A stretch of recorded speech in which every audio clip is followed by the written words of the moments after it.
I had to feed 22 horses every morning before I earned the right to have breakfast. Imagine an 8.5-year-old kid getting up in the dark in Canada and going outside and opening the barn door. And I remember there would be like 30 rats every time I opened the barn door. And they would scurry around, and I would hope that none of them would stay around. And one time I went back to the house and I said, "Dad, can you come with me?" And he locked the door and he says, "Go out and do your chores and don't come back until they're done." And it was kind of the beginning of me realizing that I wasn't in a supportive environment. And I learned one thing, and one thing only, is that if I was willing to work hard, then I could get my dad's attention. I remember waking up, I was about 13 or 14 years old, and this was the day my dad had promised me it was gonna be yes. This was the day we were gonna play together. We were gonna throw the football back and forth, and I was super excited. I popped out of my bed and I ran down the stairs, and I saw my father where he always is. His ankle is chained to the desk.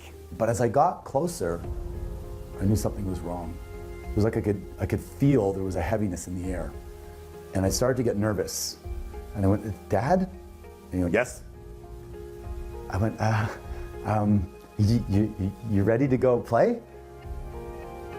And the weirdest thing happened is he turned, he looked at me, and I felt myself shrinking down.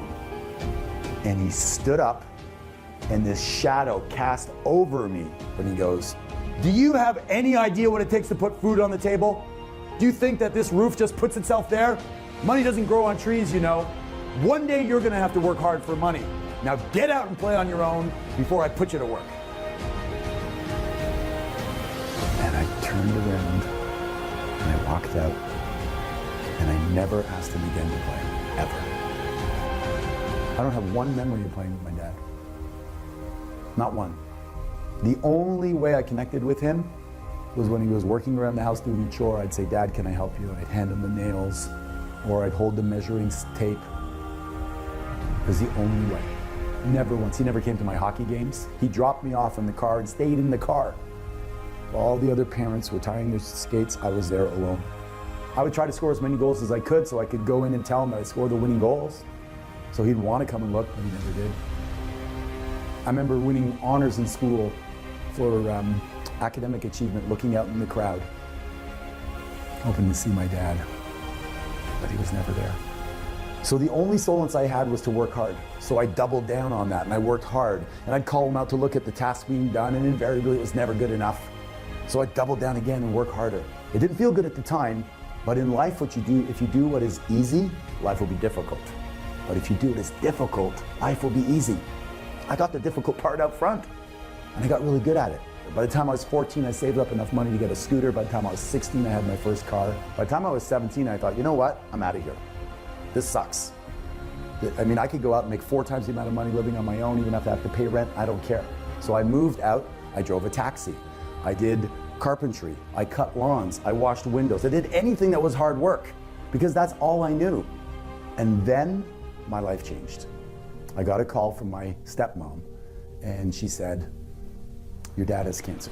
So I jumped on a plane and I did everything I could. I took care of the house. He said to me he had some back taxes from Canada that were unpaid. I said, "Yes, I'll pay them for you." I did everything I possibly could. And I remember the day I had to leave to go back to take care of my family. I had a young son at the time, and I had nothing left. And I asked my dad, well, he was probably 98 pounds lying in the bed. And I said, "Dad, can you think of a time when I made you proud?" And I'm thinking to myself, my God, there's a whole bunch. I was almost a millionaire by that time. I had done so many things. I'd risen up, I'd opened a restaurant, I'd learned a new language, I'd done so many things. This was the time he was going to go, "Of course, son, let me read from a list." But instead, he said nothing that I can think of. And I don't know if it broke my spirit or if I thought I had hit rock bottom. I hit another layer, but when I got back home, actually, I was fired from my job. My marriage had fallen apart. I had no money left that I'd paid to support him, so I got evicted from my apartment, and I moved back with my mom at the age of 30. So there I am, 30 years old, working 16 hours a day for 20 years, and I have absolutely nothing to show for it, except maybe a skill set on how to work hard. But I tell you what, when you're down there and you think there's nothing left, it's the foundation to grow from. I thought, what am I going to do now? And some little bird mentioned real estate, so I thought I'd get into real estate. I got into real estate, and that's when I met my first mentor that transformed my life. I was in my office one night really late, and I was having a conversation with my mentor, and he walks in and he leans against the door and he goes, "You're still here?" And I said, "Yeah." And he goes, "You really have a great work ethic." And I went, "You talking to me?" He goes, "Yeah, I'm talking to you." He goes, "You're awesome." I'm like, "Are you still talking to me?"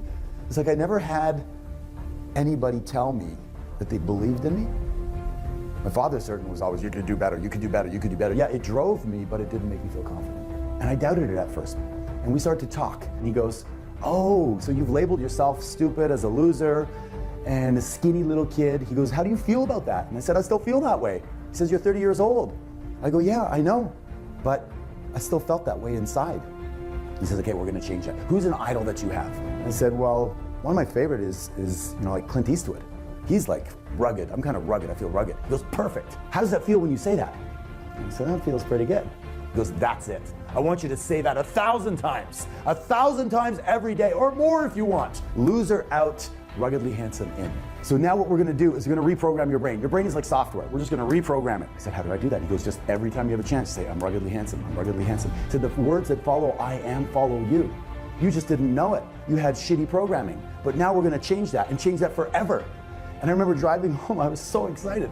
I was so excited because I could change my program. I didn't know it. I thought I was stuck that way my whole life. And all I had to do was have the energy to put it into changing the way I see myself. And it was, I just said it over. I remember screaming in the car, "I'm ruggedly handsome, ruggedly handsome, ruggedly handsome." I'd get up in the morning, I'd say it over and over and over again.